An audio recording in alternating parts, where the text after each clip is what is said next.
World Bharuchi Vora federation અને the United Muslim association Bharuch દ્વારા આ વર્ષે ધોરણ 10 અને ધોરણ 12 ના વિદ્યાર્થીઓ માટે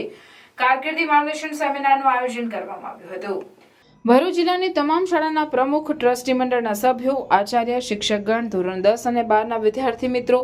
વર્લ્ડ ભરૂચી વોરા ફેડરેશન અને the United Muslim association Bharuch દ્વારા આ વર્ષે ધોરણ 10 એસએસસી અને ધોરણ 12 એચએસસી સામાન્ય તેમજ વિજ્ઞાન પ્રવાહમાં ઉત્તીર્ણ થયેલ તમામ વિદ્યાર્થીઓ તથા વાલીગણ માટે કારકિર્દી માર્ગદર્શનના સેમિનારનું આયોજન માટલીવાલા પબ્લિક સ્કૂલ ભરૂચ ખાતે કરવામાં આવ્યું હતું, જેમાં GCAS એટલે કે ગુજરાત કોમન એડમિશન સર્વિસ અંગે સ્કોલરશિપ ક્યારે અને કેવી રીતે મળે, ફીની વિગતો, વિદેશમાં અભ્યાસ, કયા કોર્સમાં જોડાવું, કોલેજો વિશેની માહિતી અને પ્રવેશ મેળવવા માટેની સમગ્ર પ્રક્રિયા અંગેનું માર્ગદર્શન પૂરું પાડવામાં આવ્યું હતું। મોટી સંખ્યામાં ઉપસ્થિત તમામ વિદ્યાર્થીઓ અને વાલીઓને WBVF એજ્યુકેશન ટીમ દ્વારા યોગ્ય અને નિઃશુલ્ક માર્ગદર્શન આપવામાં આવ્યું હતું। આ માર્ગદર્શન સેમિનારમાં 500 થી વધુ લોકોએ ભાગ લીધો હતો। સેમિનારની શરૂઆત તિલાવત કુરાનથી કરવામાં આવી અને સેમિનારના અંતમાં દુઆ કરી સેમિનારને પૂર્ણ કરવામાં આવ્યો હતો।